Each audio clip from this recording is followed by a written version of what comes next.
Good morning. To this open defense of Srimati Bindu Yen. She was she was working on e-governance, and the thesis is on e-governance.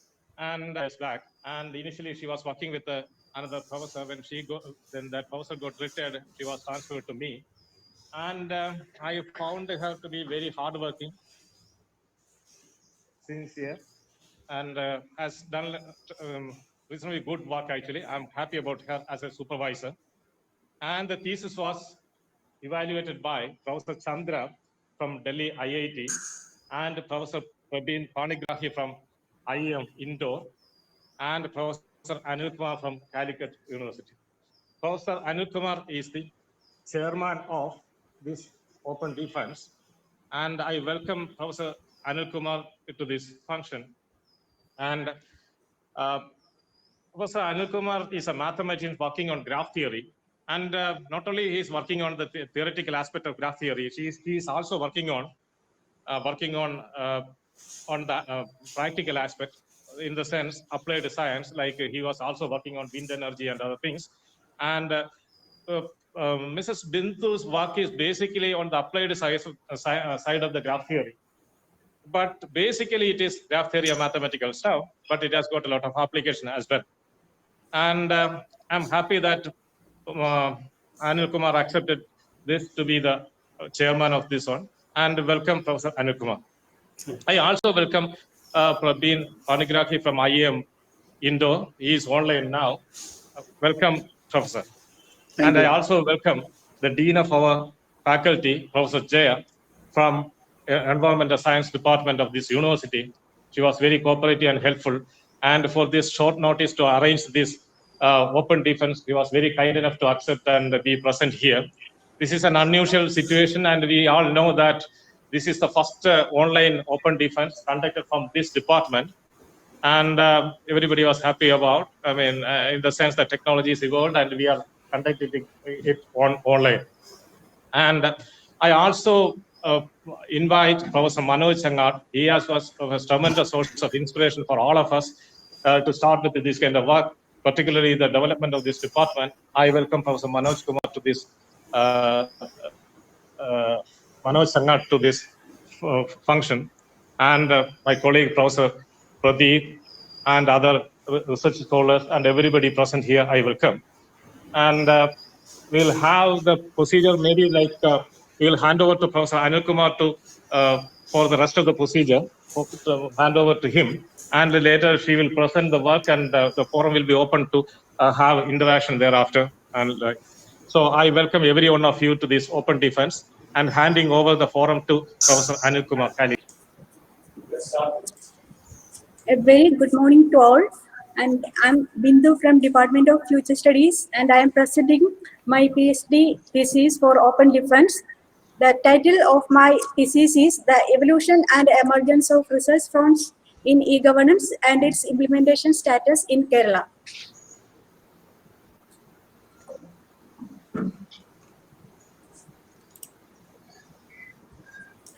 The adoption of e-governance practices has revolutionized the administrative machinery of the governments worldwide by improving efficiency, transparency, and accountability. The term governance is derived from the Latin verb gubernare, means steering.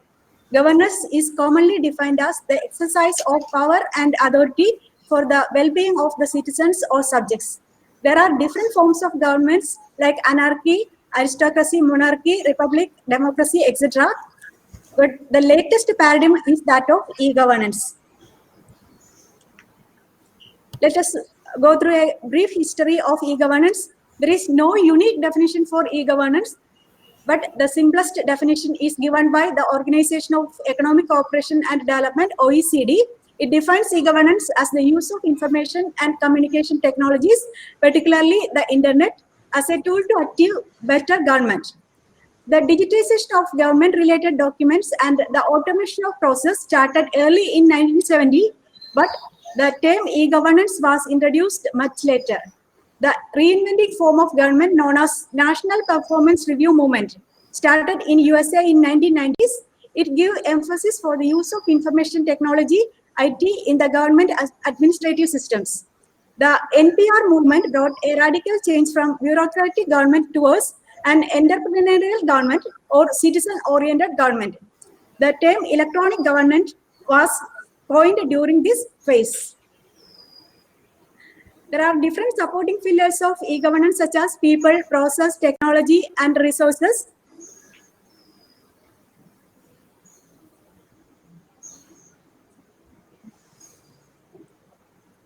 And the major interactions encountered in e-governance are between the government, citizen, interaction between government and business, government and employees, and government and educational institutions, and with other government institutions. There are several advantages for e-governance. That is the ease of access, better and speedy access to information, anytime, anywhere services, convenience of use, wide reach of services, etc. And it also offers perfection of services by imparting efficiency, simplicity, quality of service, and accountability in government process. So we can consider it as a smart government. That is simple, moral, authenticative, responsive, and transparent operations. But at the same time, there are several disadvantages for e-governance also. Most of them are related with the access to internet and more related to safety and privacy of data. So what is the relevance and application of the study? The evolution and research dynamics in e-governance is important for the researchers, implementers, and other stakeholders, as the information on the global trends is important for the formation of policies, for strategic decision-making and planning, design and implementation of frameworks, design of assessment frameworks, and it also helps the manufacturers for design of new devices by anticipating future trends. It is also helpful for the investors to search the emerging research trends, and it also helps the governments, institutions, and researchers for selecting suitable research collaborations. So the major research objectives of the study are to investigate the trajectory of the global evolution and emergence of research fronts and the prospects of e-governance using citation network analysis, to assess the implementation status of the global trends of e-governance in Kerala. But how to trace the research dynamics in the domain of e-governance? Webster and Watson opinion that the literature reviews are the potential sources to provide an overview of the dynamic development of knowledge. But we can see that if we put a simple term, that is e-government, in Google Scholar, it will extract more than 2 lakh documents. So how can we assess or analyze these much documents? The best solution is, we can see that the major barriers is large volume of literature and the diversity of research topic. So the best solution is to use citation network analysis. We also made a literature review in the conventional manner and found that the area of research is enriched with a number of interdisciplinary topics. The major research gaps are the evolution of research and development of e-governance has not been systematically analyzed so far, and the conventional methods employed in most of the reviews are limited to the focal theme, data sets, or time spans. The increasing volume of research articles and the diversity of research trends demand the use of efficient computing techniques to process the vast collection of bibliometric information. What is bibliometrics? It is the use of statistical methods to analyze books and other publications, and scientometrics is the subfield of bibliometrics, which is related to the analysis of scientific publications. Citation network is the social network formed by linking the publications by the citation relationships.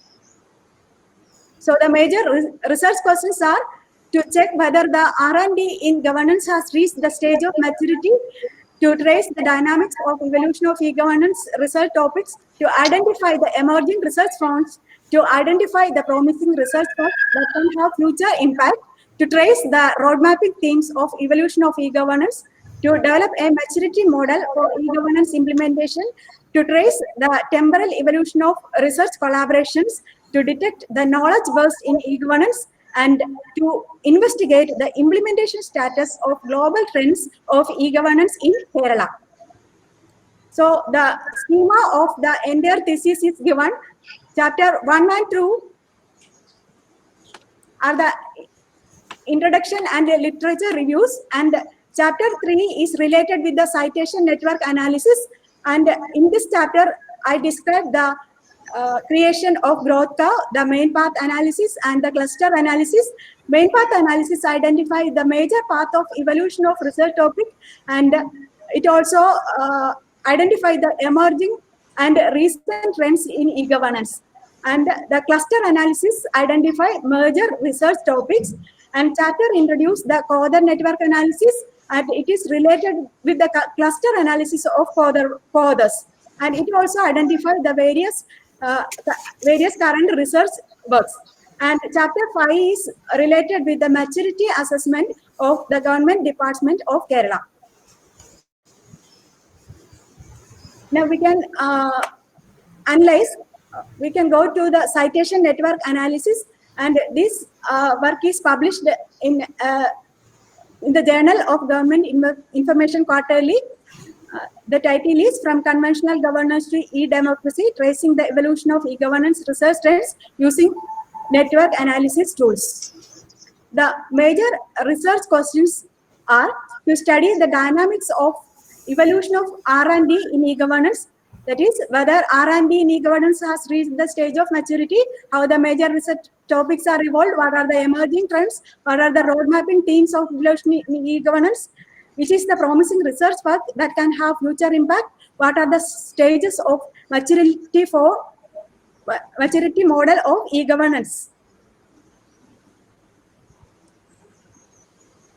So the analysis is made based on the bibliometric data. For that, we selected the keywords, and WAS is the standard repository for storing research articles. We extracted the different articles using the keywords and stored as a database.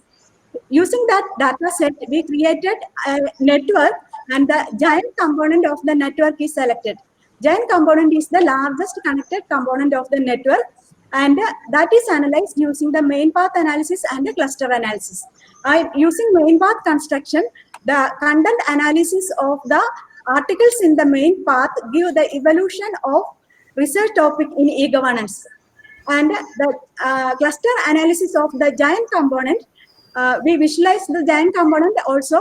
The topics in the individual clusters are identified using the NLP, and we have to find the most promising paper. For that, we use the search score and the participation coefficient, and the results found that it corroborates with the results of the main path algorithm.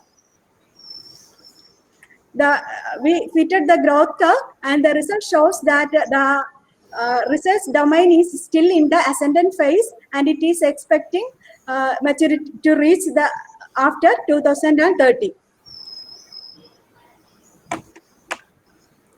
What is citation network?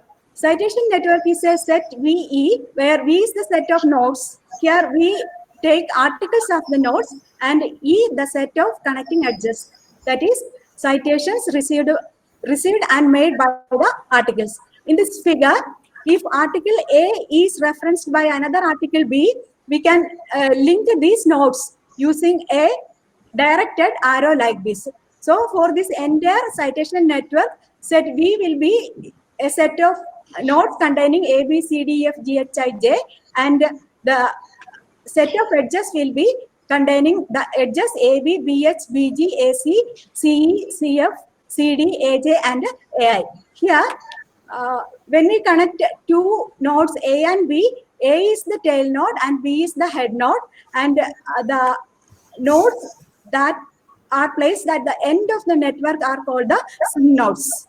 So we can say that from A to H there is a path, and if there are two edges between these two, we can say that the path length is 2.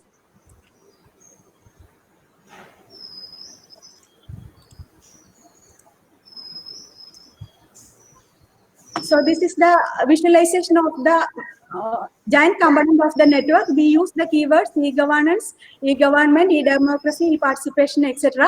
And the citation network contains 89,639 nodes and 1,16,790 edges. And the giant component contains 60,597 nodes and 86,204 edges.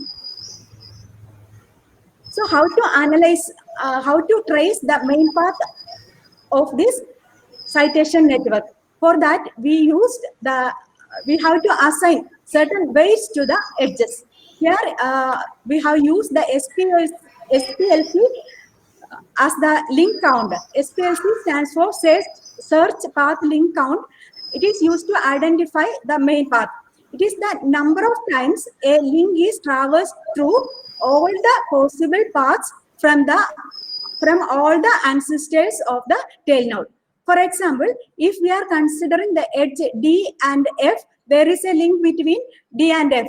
And how here it is assigned a value 6. How it is obtained? We have to trace all the paths from D as well as the ancestor nodes of D. Here there is only one ancestral node of D, that is B. So we have to identify all the search paths from D to the sync nodes as well as all the search paths from B to the sync nodes. So there are 3 paths from D to the sync nodes, that is first like this, second this, and third this.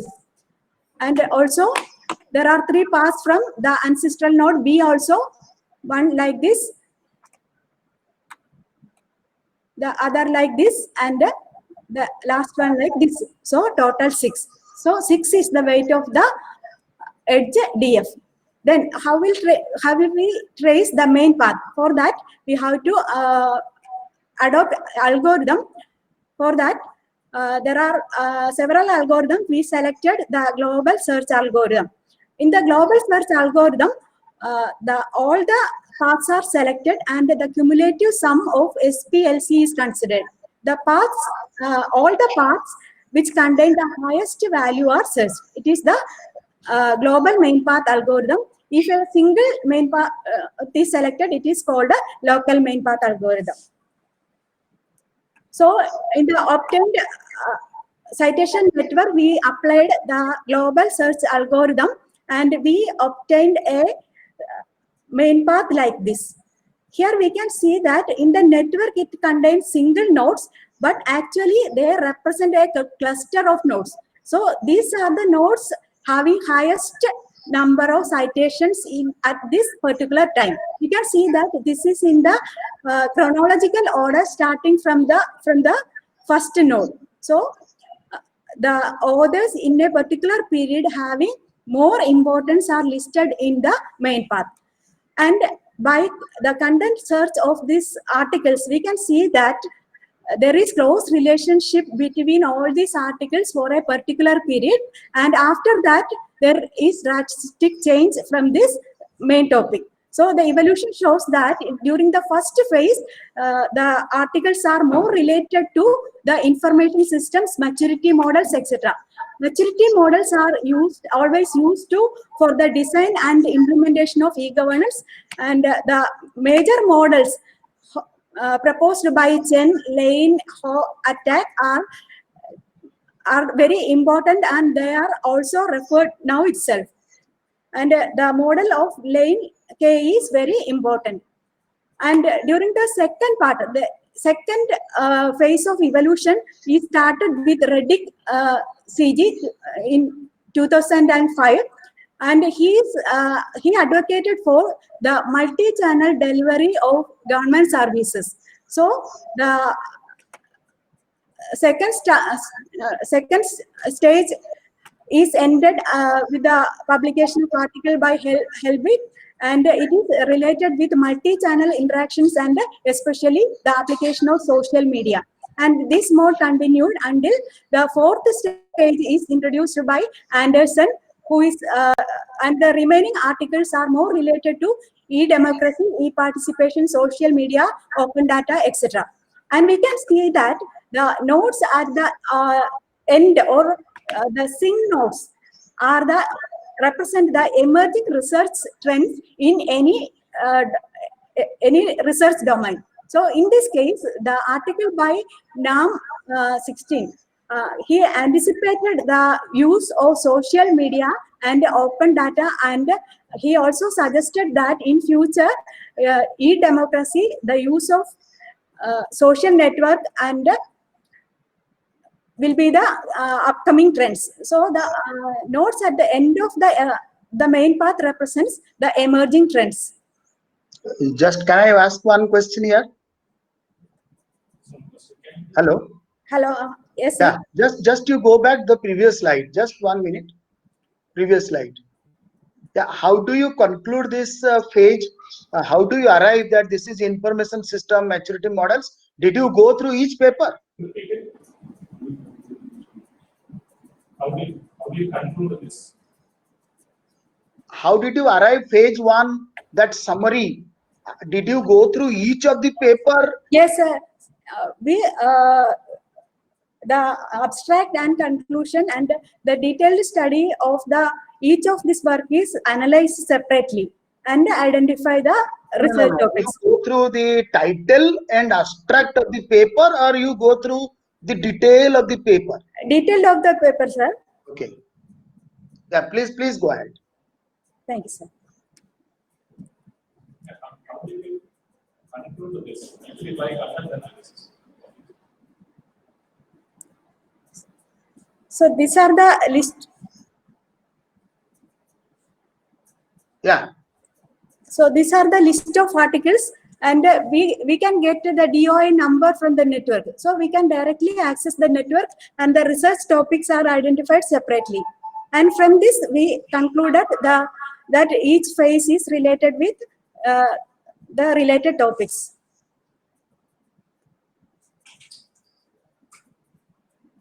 And we also made a road mapping of the main themes during this evolution, and during the first phase, that is the initial stage of evolution of e-governance, that is the manual system were automatically converted to digitization. So the major themes of the first phase were public administration systems, and importantly the translation models, information system models.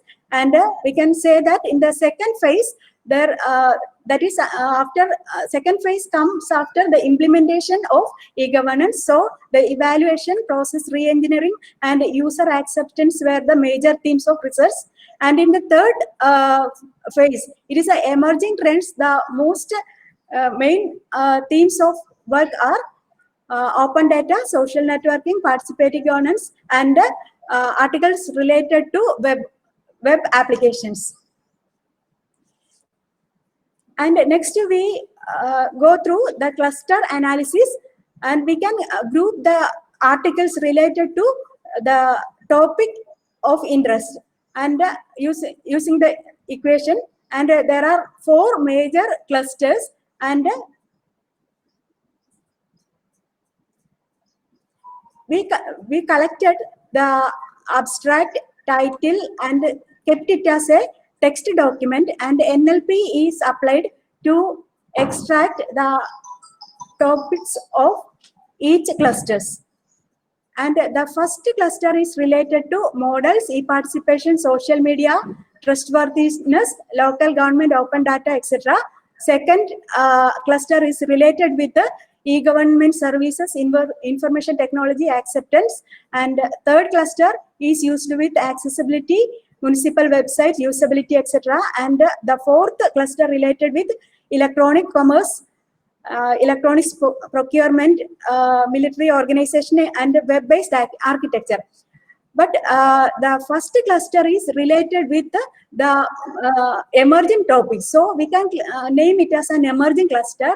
And second is related with the user adoption. So how people are accepting the e-governance services. So we can name it as the adoption cluster. And third is the accessibility cluster, and fourth is the commerce cluster of commercial applications. Again, we traced the main path for each of these clusters.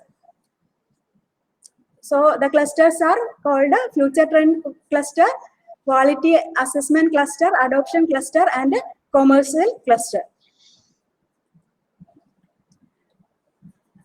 The largest cluster is again analyzed to identify the grouping of topics, and there are 7 major subclusters, and the cluster topics are listed here.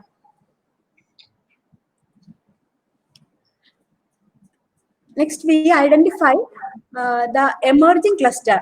Emerging cluster means the cluster that can have future impact, and for that we used 2 parameters, search score and participative coefficient, and calculated using P is equal to 1 minus sigma KIS divided by KI whole squared, and ZI is equal to KI minus KSI bar divided by sigma KSI, and the cluster with high value of search score and small P coefficient is the emerging cluster.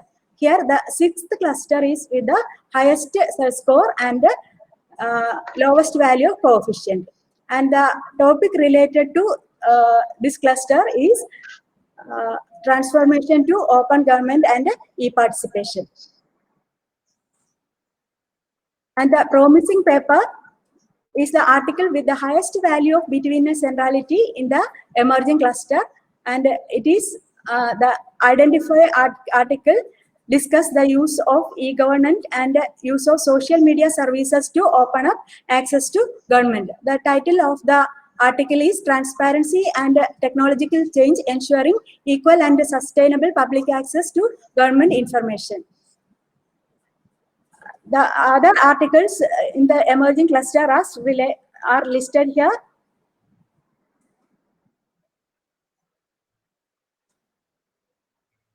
And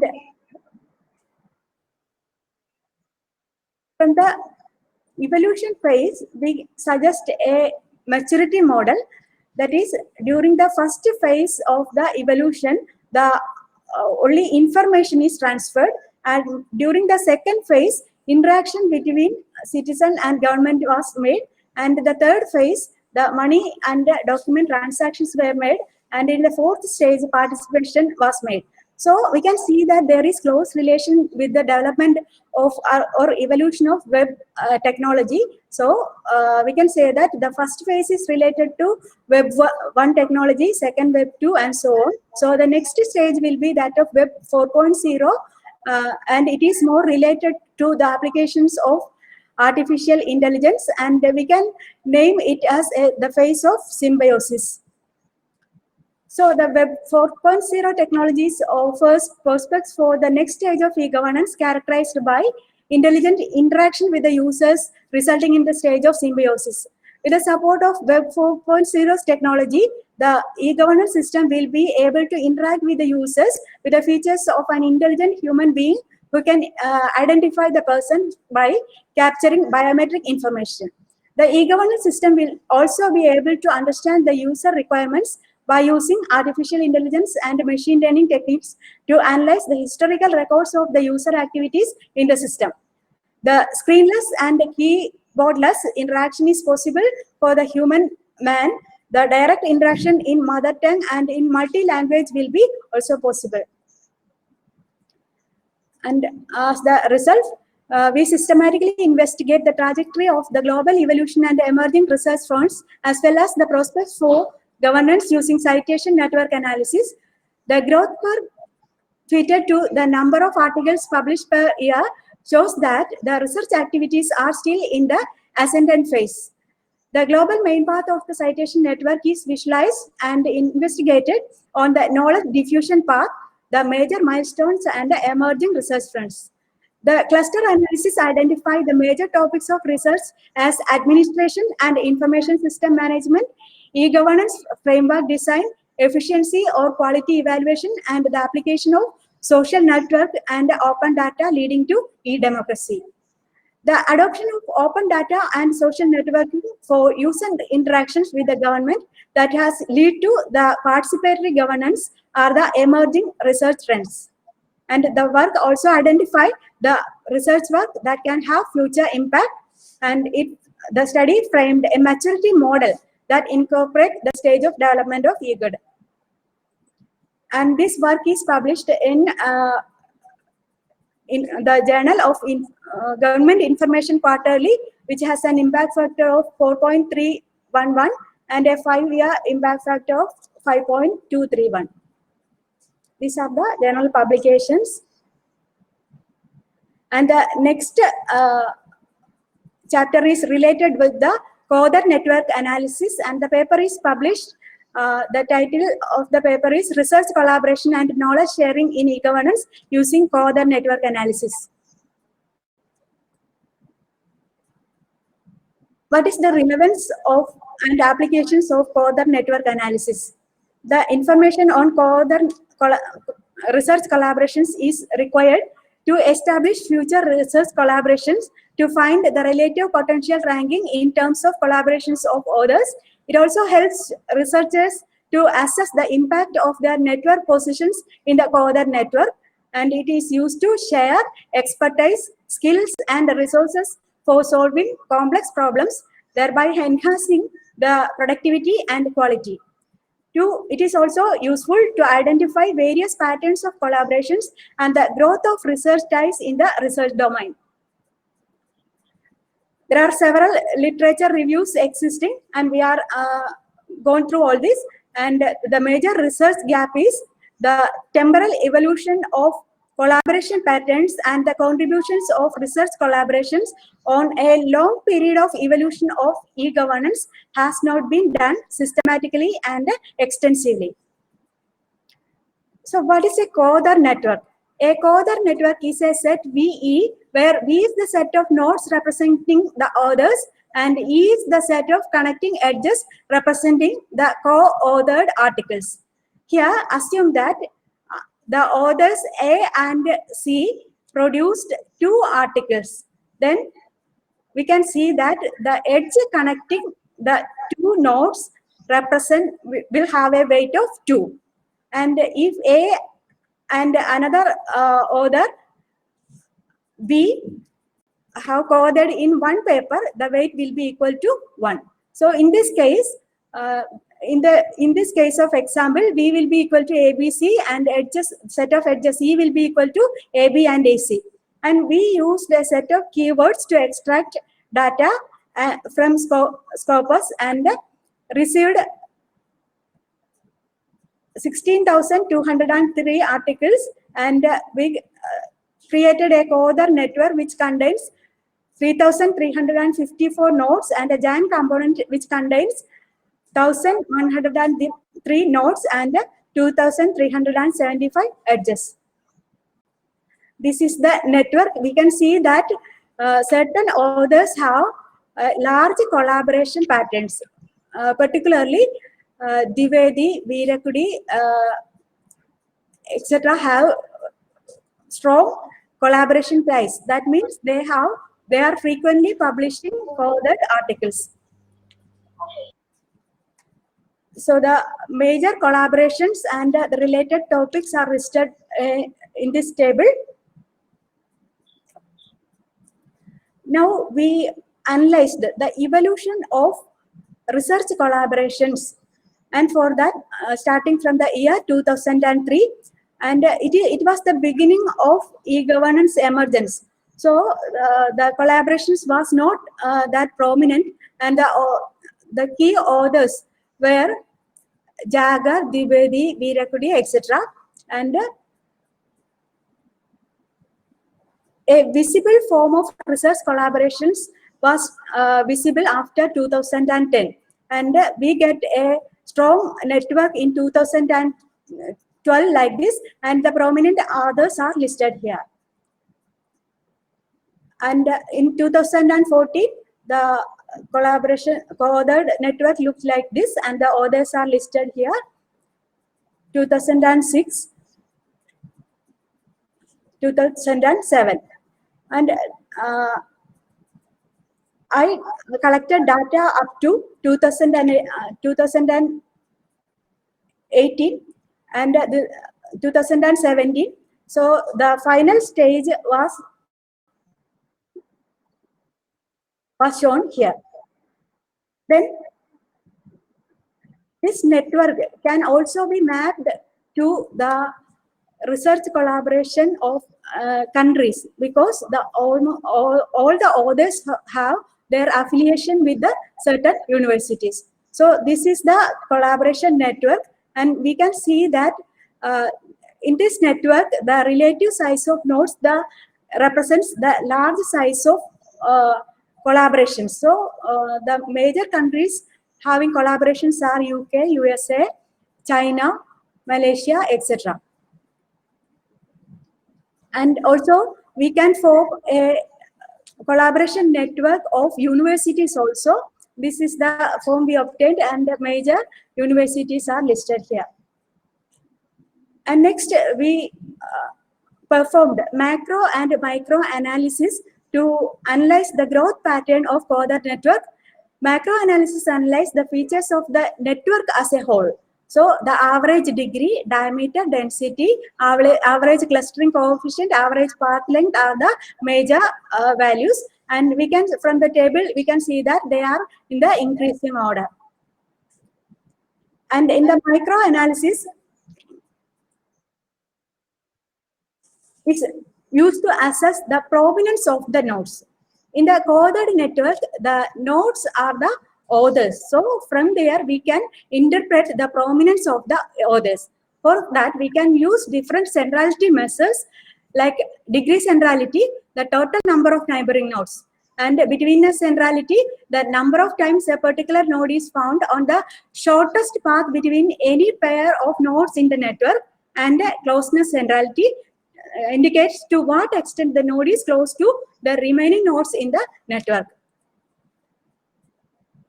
And we also introduced a new factor that is known as knowledge sharing factor as a measure of the capacity of the author to share knowledge. It is found as the product of betweenness centrality and the number of co-authored papers, and the major authors are listed here. And the major results, the content analysis of the articles in the cluster in collaboration network reveals the different topics of collaborative research in e-governance. The author, country, and university level research collaborations are traced. The temporal evolution of research collaboration in the author level are analyzed. The micro, macro analysis provide the quantitative measures for development of research ties in e-governance. Knowledge sharing factor is a measure to identify the authors with high capacity to share knowledge. And this is the publication made, Research Collaboration and Knowledge Sharing in E-Governance, Temporal Analysis of Co-Author Network, published in the journal Transforming Government, People, Process and Policy. Next, we come to the next event, that is the assessment of implementation status of e-governance in Kerala. E-governance in Kerala has different level of implementation. There are many services offered to the citizens like e-procurement, e-office, e-district, Spark, etc. But the initiative of e-governance implementation is done by the formation of Akshaya. It was started as a literacy project in Malappuram district in Kerala in 2002. It was established as a public-private partnership model, and they are then converted as the customer service center under National E-Governance Plan in 2006, and it offers different services like registration for e-grants, utility bills, ticketing, e-district certificate, etc. Now, what is the relevance of evaluation? Usually, evaluation is used to understand the impact, utility, current stage of implementation, sustainability, scalability, and replicability.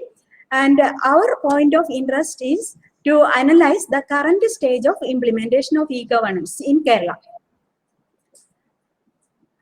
There are different maturity pillars of e-governance, and the e-governance is analyzed using different prospects, that is cashless, paperless, faceless, and e-participation. Actually, paperless is the factor related to the first stage of e-governance implementation. That is whether the service require no physical documents at any level of rendering of the service.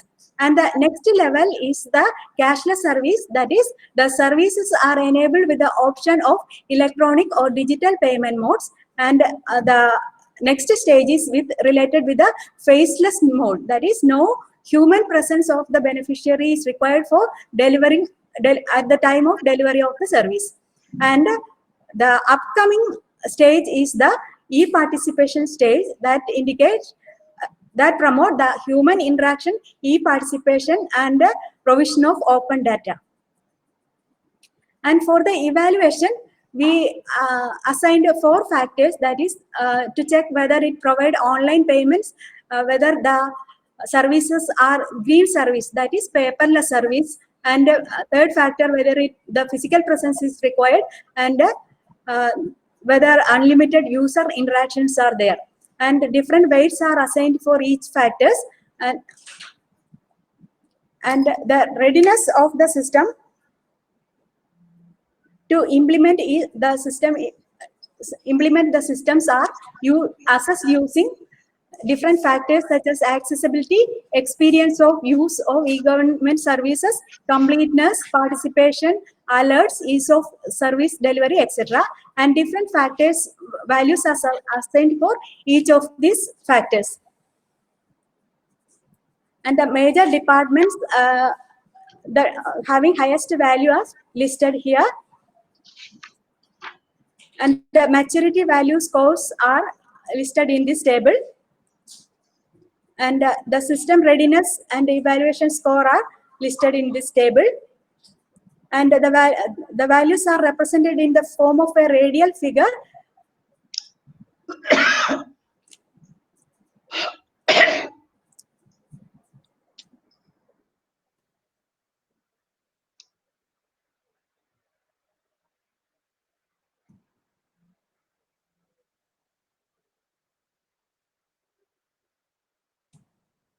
And we can see that almost all the, we can categorize or grade the degree of implementation in 3 levels. That is, the departments which contains value greater than 12.66 is considered as high value of maturity, and those having values between 12.6 and 6.3 in the medium level, and below that low level.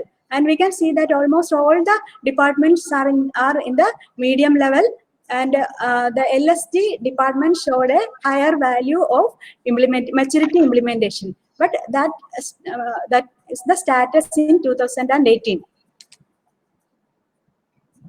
And also in the system readiness factors also shows that all the values are in the medium level. The departments of agriculture and LSC scored high values.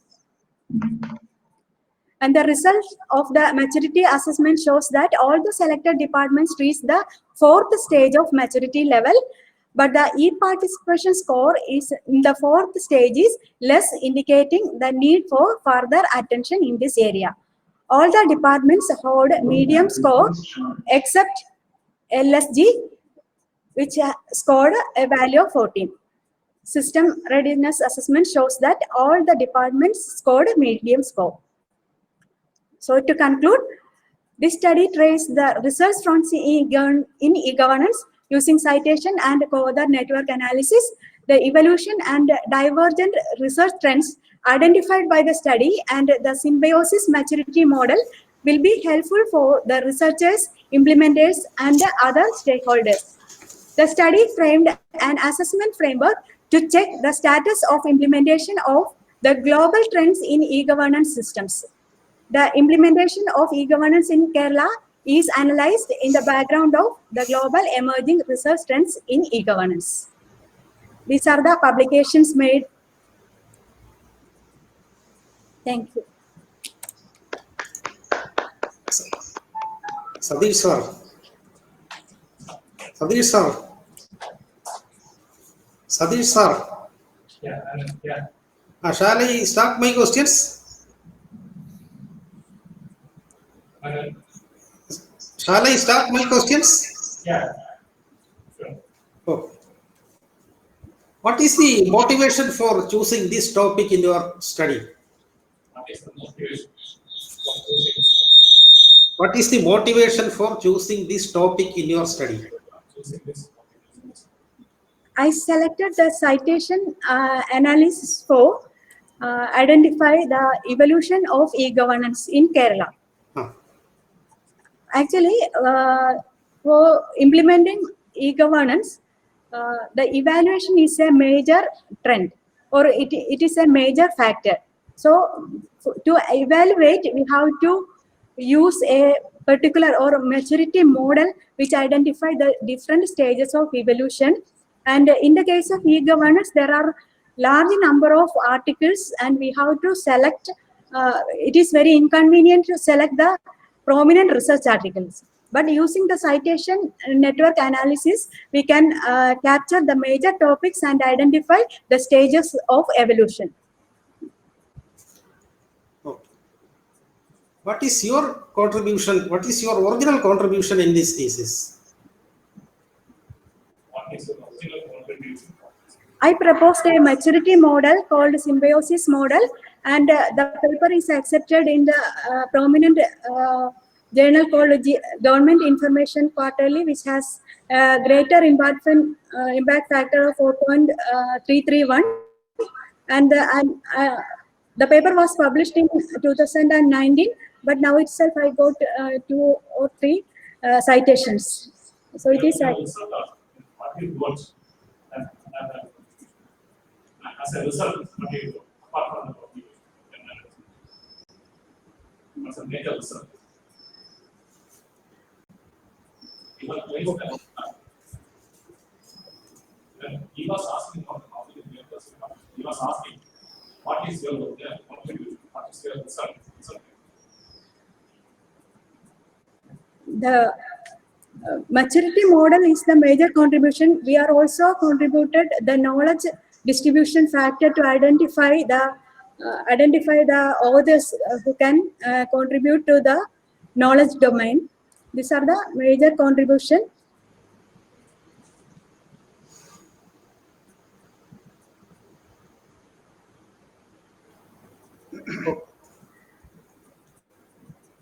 What is the logic of deciding path and cluster analysis in your study?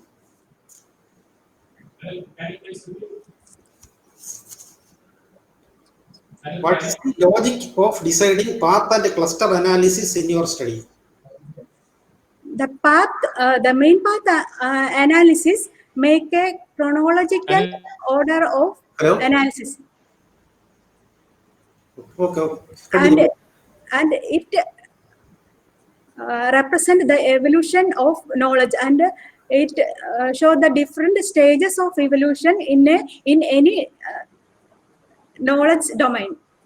But in the case of cluster analysis, we are grouping the clusters based on the keywords. So the related clusters are grouped it is independent on the chronological order. It depends only on the keywords. So related articles are grouped together. So when we analyze the title and abstract, we can directly get the major research topics, but it will not give the evolution of the topics.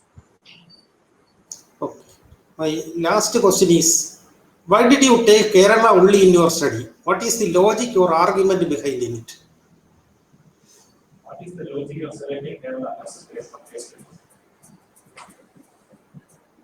What did you select Kerala? In India, Kerala is among the pioneers of e-governance implementation. As I said earlier, Akshaya project started as an e-literacy program, started in 2002, and that was converted to the for delivering e-services in 2006 under National E-Governance Plan, and it received many awards. So Kerala is a prominent country, and we can see that the advancement or the evolution or the actual success of the e-governance systems depend mostly on the evaluation or assessment. But in Kerala, the assessment was not mainly done for a long period, mainly because an assessment of e-governance systems will require large amount of cost, time, human effort, etc. But I suggested a simplified model without to calculate the assessment level which is in par with the global standards of e-governance. So when we implement a system, we should always look forward to check whether it is in par with the global trends. That is why I used the research articles. Always research articles are the represent the latest trends in evolution. So I selected network analysis to identify the major trends and used them to create a maturity model, and based on that maturity model, an assessment framework is done, and the assessment shows that almost all the departments in Kerala are reached up to the third level, and they are initiating to the fourth level, that is participation, by allowing people to access open data and participating them in the decision making process. Okay. Any question from other members? Other committee members? Any questions from other committee members? Yeah, I would like to ask a couple of questions. Am I audible? Yes, sir. Yeah. So I just ask, the presentation is really good. I'm very happy the quality of presentation, and the publication of GIQ is a good one, and TGPP also very good publication. But just I want to know that the same thing what the professor asked, I would also like to know what is your contribution. The data is not yours, the method is not yours, algorithm is not yours, maturity model is not new, it is an old concept. So what is your contribution? How do you contribute to the body of knowledge? Because nothing is new. I don't know, you just, you can defend yourself. What is new in your research? You just go one by one. Data is not yours, it is already there in the literature, or it is there in the this web of science and all. Then the technique you used, whatever network analysis, everything is not new, it is old. Graph theory, social network analysis, everything is well established techniques. The algorithm used is not new, or you have not developed any new algorithm. The last one is the maturity model. Already you have lot of maturity model, and your maturity model also mimics a similar type of thing. So just try to find out, tell me what is the new in your research. What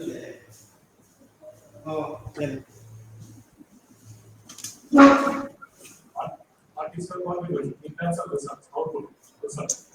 Actually, sir, there are different types of research, and this, of course, this is not a basic type of research. It is only No, an you can defend. You need not take any like this thing defensive. You can go. You have some contribution, but I want to know from your side what is the contribution. Means you should also defend in different places. If someone asks this question, okay, you think and tell. Sir, from He was telling that he wants some result, but he wants to hear from you what is in from you. You did an extra for your analysis. Sir, there are different maturity models available, but Okay. the major maturity models do not include the latest or emerging trends in e-governance. Now itself, many of the frameworks depend on the maturity model suggested by Lane, Moon, etc. And the latest trends, that is the use of open data, e-democracy, etc., are not at least in most of these maturity models. The prominent maturity models are up to 2010. The latest trends, that is after the introduction of smartphones, the use of social networks is prominent in the service delivery. So I haven't seen any maturity model that incorporate the final stage, that is the stage of participation and symbiosis. So this is a contribution to the research domain. Okay, body of knowledge. Okay, good. So the next question is, you have done citation analysis, co-author analysis. Very good. It's a technique and you applied. But I could not find any other way, alternatives to do the same thing. Means you didn't compare or you didn't say anything how this could have been done. This is one of the ways. I do 100% agree. But what are the alternative ways people used to do this thing? And why? What is the easy or difficult part? How do you compare the old methods and the new method of doing this? You cannot just say that earlier it was not done. Of course, sir, there was literature reviews, but from the analysis, I found that most of the reviews are related to, or they are extracting, or they are related to a particular journal, articles published in a particular journal, or they are related to the articles for a particular time period, for example, 10 years or more, or they are related to a particular topic only. But if we are as we have seen, if we are putting a single term e-governance, it can produce large number of articles from the data set. So we can select or get good knowledge from that number of articles. If more number of articles are reviewed, it will enhance the results also. So citation network has the capacity to handle large number of or large volume of research articles which are in multidisciplinary area, because e-governance is split over the research domains of management, computer science, electronics, mathematics, etc. So a single person may not be able to review all the prominent papers in these domains. So a computing or automatic method like this will be helpful. That is, there are algorithms to identify the prominent nodes in the network. So we can identify the major authors and also the major articles using the technology. Of course, there can be many fruitful algorithms or methods, but this is the convenience of using citation network analysis. Okay. Another question which is really means I wanted to know about your Kerala implementation, Kerala, which I have also written. The logic, what you gave a couple of minutes back, which I disagree, that Kerala is the highest e-governance head, but I could not find any reference to the in your journal or in your thesis or any place, or it is your evaluated statement. It might be your perception that Kerala is doing very well. But do you have any type of reference or literature that will support your argument that Kerala is the why you chose Kerala? Because Kerala is doing very good in e-governance and all. Means is this logic is not sufficient to means convince me that why you keep this Kerala aspect in your thesis? I don't say that this aspect is bad, but I feel these two topic is not gelled together each other in a thesis. The two are okay, each one is okay, but the two together is not gelled together according to my view, because no way you mention about Kerala in the beginning, no way you do it any type of literature survey about the states of India and the status, and where you say that Kerala is the best or something like that. Why did you select Kerala? Is not, why not Maharashtra? Maharashtra is also doing well. Some other state also doing well. So Kerala, but we cannot just take our personal perception that Kerala is doing well. So you must have a logic, solid logic to do. And also this network analysis jumping to assessment of Kerala is not gelled together in my view. Sir, when we do a research work, it should have some implications. It must contribute something to the knowledge base or to the community. And I am belonging to Kerala, the state of Kerala, No, but and just work because is you are done. belong to Kerala, you can't say that it's. And also, your citation network analysis and other things are not applied in your e-governance. This past last chapter, the main citation, co-author, everything, whatever you did in the first 70% of the thesis has not been done applied in any way in your Kerala thing stuff, which is completely different, and there is no literature available in the thesis in the beginning. What you did for the other citation and co-author letter. Sir, the citation network analysis has several advantages that it can manage large volume of data. At the same time, it has certain disadvantages also. Because if the number of articles available is very low, we cannot perform the citation network analysis. But at least India citation you could have taken and country to India. How many do you have that this data is not available in your thesis? That because of this I didn't take the logic what you are giving now. How many articles you got it from India? Because your Web of Science and all is giving the number of and you know Dibedi is there. Dibedi is one of the person is from India. So how can you Yes, say sir. that it has very less number of cited articles?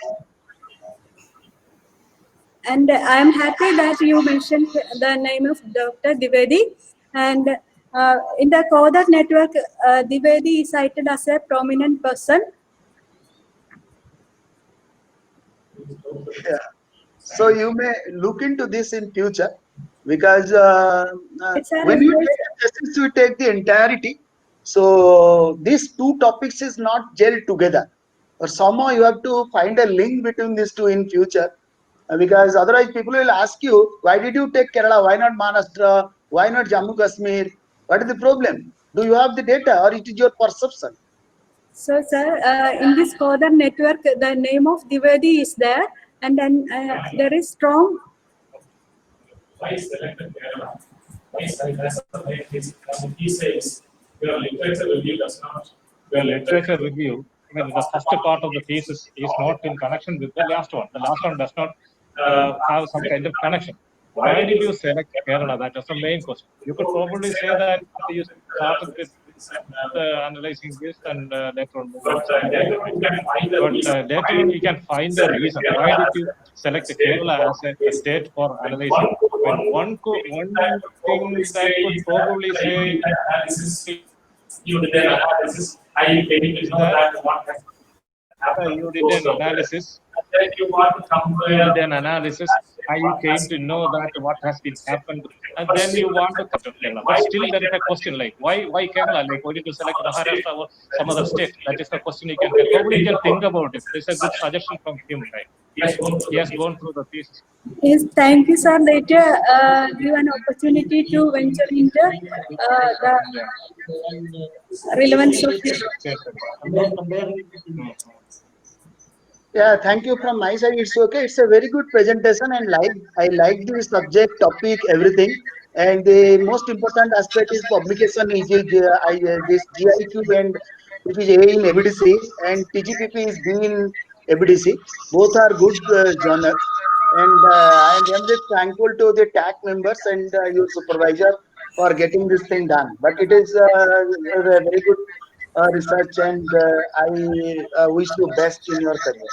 Thank you, sir. Thank you, sir. We can probably think about it, or we can even say that, as he suggested, as Professor Manoj suggested, you can say that this is only a case study. There is nothing Yes, very particular about yes, Kerala. But yes, you sir. being from Kerala, you took Kerala as a case study, Yes, sir. and comparing with what has happened across the world, The and paper, compare what has been implemented here. if you say How could Kerala, why do you, I say like this, See, GIQ is not a, means frankly speaking, if you want from, means my frank statement, GIQ is more towards government and industry, not from academic journal. Because GIQ is not accepted by IS journals, but TGPP is very good journal. GIQ is very good.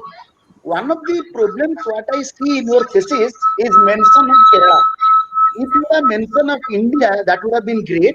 If you would have said some logic that Kerala is the, this is the reason why Kerala, then it will be an international acceptance. Your thesis will be appreciated by internationally, because Kerala many people don't understand. Yes, sir. You only understand. Yes, sir. 99% people don't understand India also. You go Yes, to sir. US, you ask India, many people don't know. So Yes. geographic knowledge is very poor in many countries. So whenever you use a word Kerala, this Yes. will not draw attention of international community. Yes, So sir. you cannot justify that your paper has been published in GIQ and that is the reason why it is okay. But still you can think of removing Kerala. Means in future whenever you do, because the main portion of thesis is diluted because of addition of Kerala word. Because Kerala is not international. Kerala Yes. is Indian. And why do you select India? Why do you select Kerala? These are big questions what international agency, international readers, international authors will ask. Who is Kerala? What is Kerala? Where is Kerala? Why should I study? Why should I know about Kerala? Your citation, everything, people will be happy. But as soon as they come to Kerala, they will ask, what is Kerala? Why India? Why should I know? Why should I know, read about Kerala? Those things will be asked by international audience, which is not done by EQ. Because in your GIQ paper, you have not mentioned about Kerala. I have read your paper. You have not mentioned. That is why it is published. It is good. It is the #1 journal in India, world. So that is why you escape by not writing Kerala. But in thesis, if you together, this is one my observation. Your tag members and you can take a call. Thank you, sir. It's a very good suggestion, and thank you for this comment. I will take this. Yeah. You can think of, you can discuss with your members. Yes, This is only my suggestion. yes, it's a good suggestion, sir. Thank you for. That's a good Any more suggestion. You questions can think from- about it in future when you do this kind of research. Any more questions from the audience? Now, you have the model. Yes. You said that you have gone to the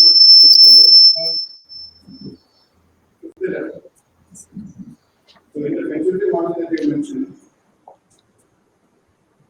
you are actually Yes, sir.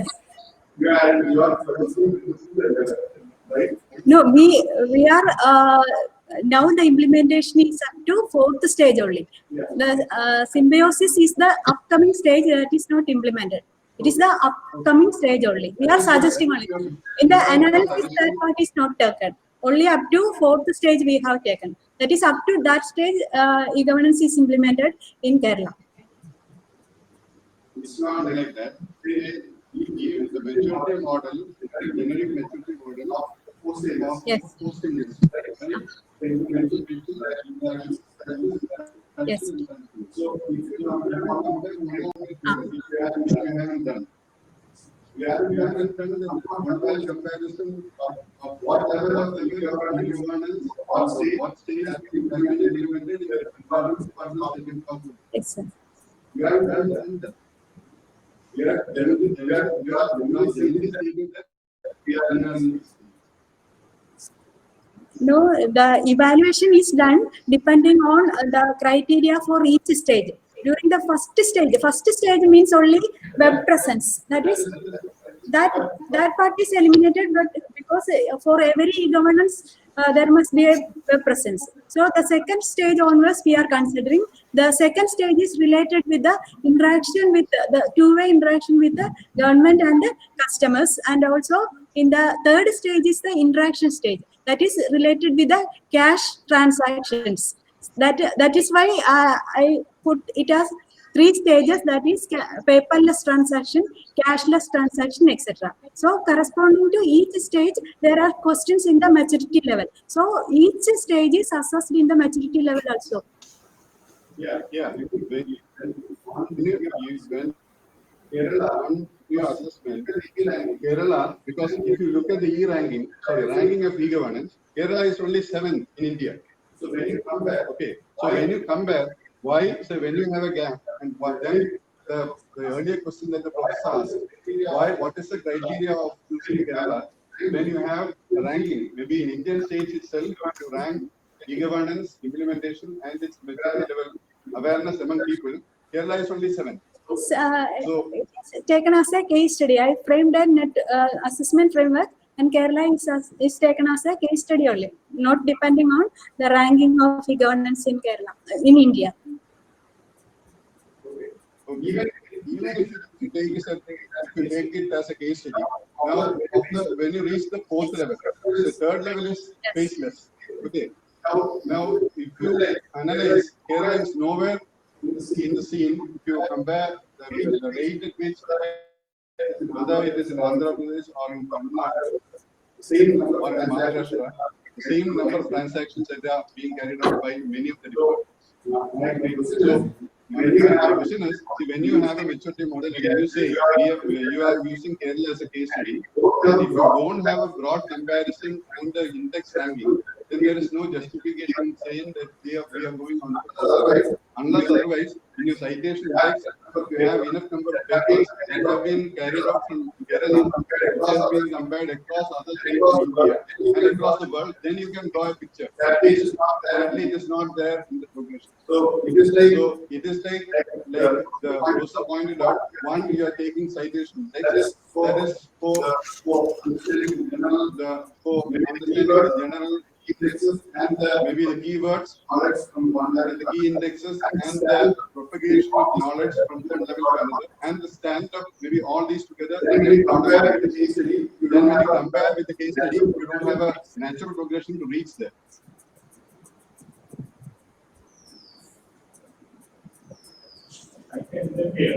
One thing is that after all of that, then this is our internet. Yes, when you say that number of cases in Kerala, if you take it as number of papers covering e-governance in Kerala, then you can't draw a comparison. Because we take a larger picture saying, I think, respect to the global, India, what is India, what is Kerala, what is the competition, what is the natural logic behind it. If you don't have contribution to the world of Kerala, with respect to the topic that you present, then there is actually not a logic, it's illogical. Here in this sense, actually, what is the analysis is how far it has been clear. There is an idea from trust place and it's an idea. It's actually monitored by the say. What she has collected and that she has analysis. Not it's such a state that not a then such analysis this question now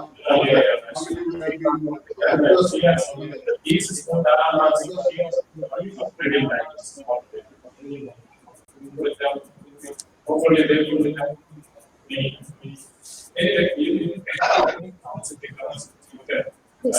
very good models. Thank you. Sadish sir. Sadish sir. Any more questions?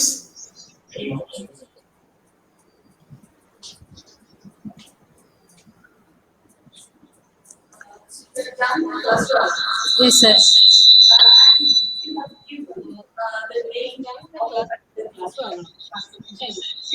And it is given the name of a particular cluster. That's transformation and things. You identified a picture and you say that it's a promising picture. Okay, how do you say that? First of all, the different clusters you have identified, have you given a unique name? Or whether that names or the titles are already available in the literature. That is first list, that we finishes. Next one is what forms are available. Why not more than that? Because when you make an evaluation here, what happens is that you are only taking one object. So what is the you have to first set a benchmark. Then you evaluate it with comparing with other one. That would have been a better option. You can think about it. And another one is an earlier question which I asked earlier on. That is the score. How do you come to that score? You would have come with that analysis or something like that. But I felt that if you just assign that scores arbitrarily, then you add it together and you rank it and stuff like that. Okay, the last question is, you are a computer science person who is having a technical background and you are in academics. What is your contribution or what is your suggestion to the government to improve the e-government? First of all, I can answer the question related to Akshaya. I mentioned about yes.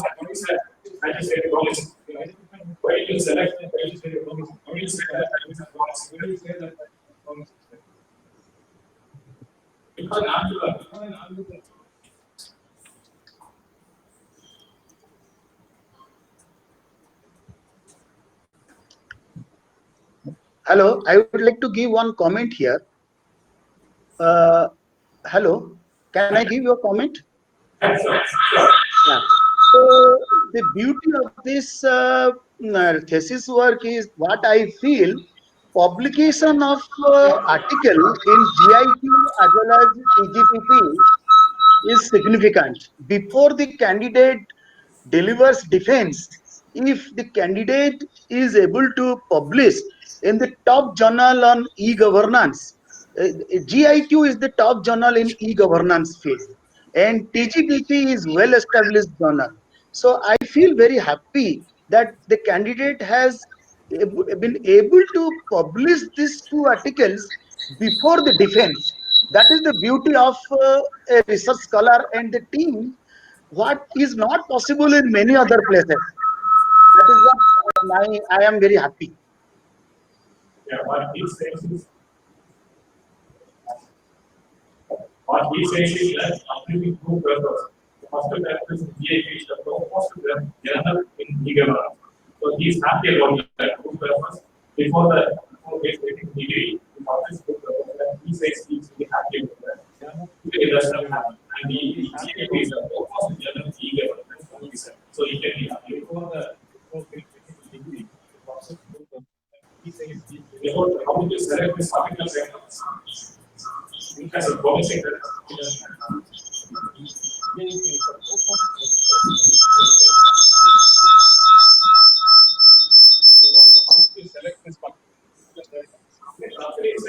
As a promising paper. You have between the country. Yes, sir. There's an algorithm. Yes, sir. That is what you use. We applied a standard algorithm suggested by Shibatata in 2011, and it is accepted that the clusters with papers of large result score, small participative coefficient, and recent publication dates and topic of discussion different. Yes.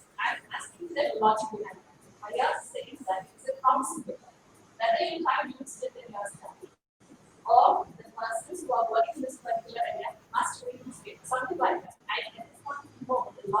Because I mentioned it because it is related to the emerging trends. We identified the main path algorithm, and the single nodes represent that the latest trends are related with the open government and e-democracy. This paper specifically says the access of the open data and the pros and cons of accessing open data with government. Now itself it is a relevant topic, I think. So it is always a prominent paper in future also when open data is related with. And one more thing is that in the cluster analysis, that is being cited by different clusters. If one paper is cited by people working in the same area, that may not have that much importance. But this paper is cited by people working in different areas. So then there are algorithms which says that in the future, this paper is going to attract more centers. So it is going to be an important paper in the next paper. That is being cited by different clusters. If one paper is cited by people working in the same area, that may not have that much importance. But So in this the paper is analysis cited part, by people, we have this paper is going to attract more citations. So it is going to be an important paper in the later study. in the analysis Okay, next, part, we Akshay, have going to considered the government departments, but Akshaya is not a department. It is a suborgan or of a department which is used to convey services to the citizen, or it is also known as common service centers under the category common service center. I mentioned Akshaya because it is the first e-literacy mission program started in Kerala, and it is started in Malappuram, and 3.4 lakh families are included to make them illiterate.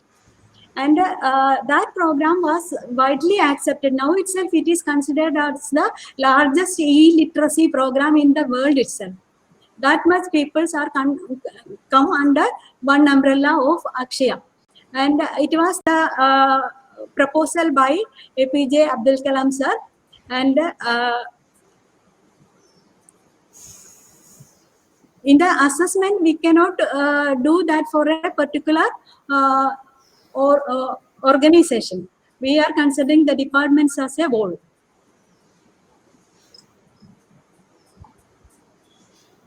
And in the assessment framework,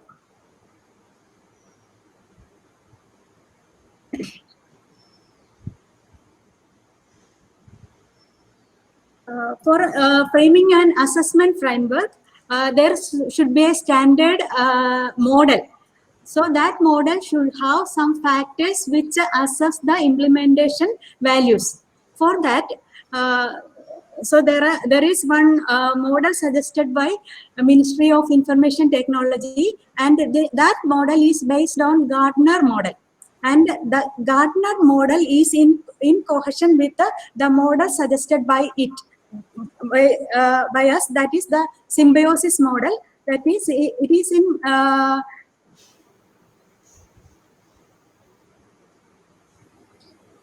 it identifies the same stages, first 3 phases of the symbiosis model suggested by us.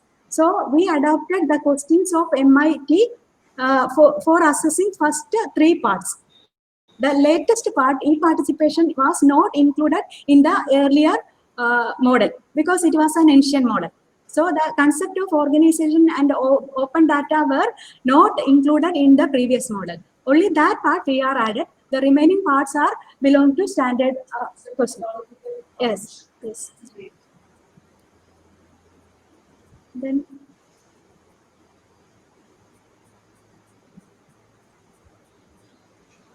next question. Scope of? What is the suggest for doing?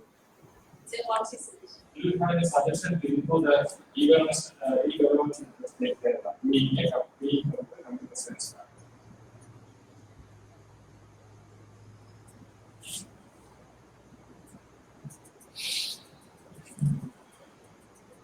So the result shows that e-governance and e-participation as the upcoming trends. But in Kerala, that is not included. Only LSG has a common chat room to discuss or collect the users' opinion, and they are monitoring and replying to them. No other departments, and also in the e-Krishi or portal of Krishi department, they assess the problems of the customers or citizen and find solution and give him feedback. No other departments do the same. So there should be constant interaction between the customers or beneficiaries and the government. For that, there should be an authoritative person to communicate through this social network media. We published several articles, and one of them was related with the application of e-governance, and we identified that the application of social networking in e-governance to spread or disseminate knowledge is important. For example, suppose at the time of Corona itself, if we want to communicate a particular message, it is the best way to communicate through social media. But the present situation, it is not possible because there is no government authority responsibly communicate through this area. There can be fake news, so people may not be able to rely on the news or messages through this social media. So the government departments must take initiatives to communicate knowledge and data through the social media as well. And there should be opportunity to access open data also. Now itself, there is plenty of data related to COVID, and the researchers are not able to analyze. If government give opportunity to access data in an authoritative way, it will be useful for the public as well as for the researchers.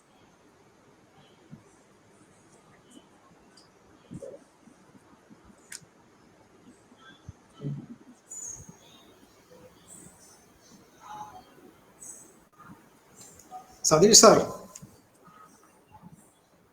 sir, shall I? Any more question? If you have any more questions, you will start. Any questions? Yes. One more question.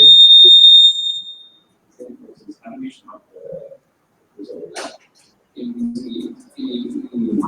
e-governance, in Kerala, studying with this. Okay. So, why we are from 7 to first class? You are exploring some factors, participations. In addition to that, some other factors. Yes. So you have to make a proposal, submit to the government. Now is the right time. So if the government is now it should be e-governance. So my suggestion is make a proposal to submit it. In addition to some other factors, not only one part participation, another difference also. So you have to incorporate all the drawbacks and factors into advocating. Good suggestion, sir. And The internal of the third part to become muscle to give some suggestions and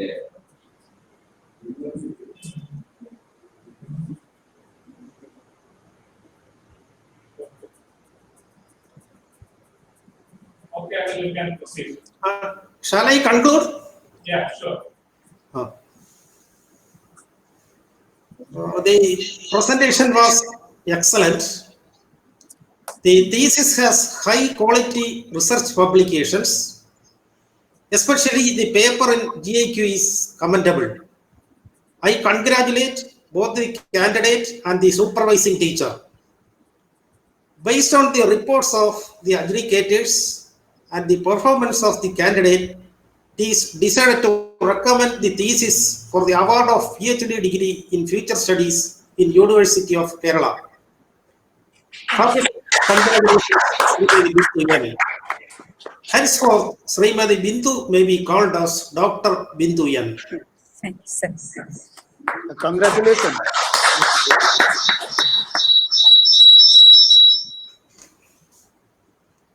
From my side, congratulations. Supervisor and the head of this department. I thank every one of you for participating online and some of you are already here physically.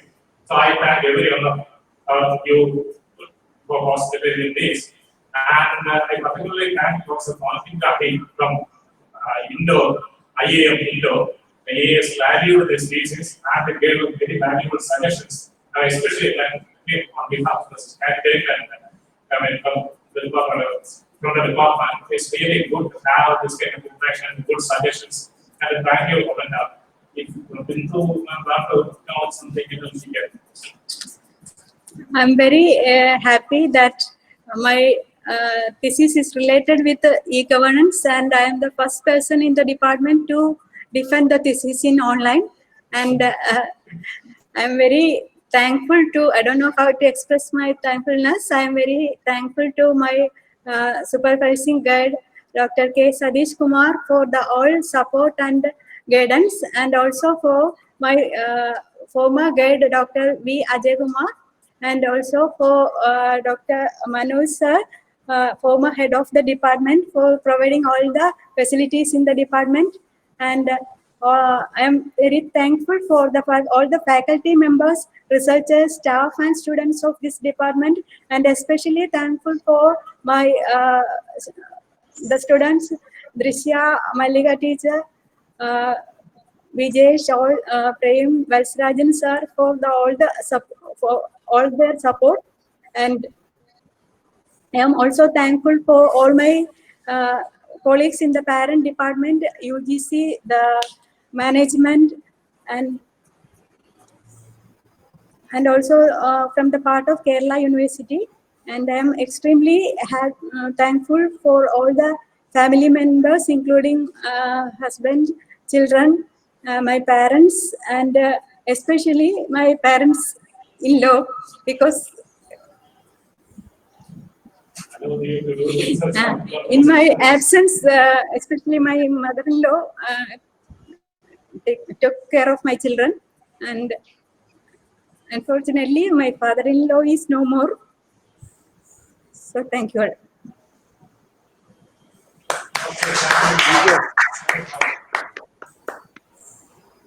So I'll for the next format that will be signed that will be something I can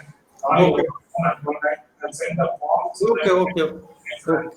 Send back by email also, so that it's up to the university. Okay, sir.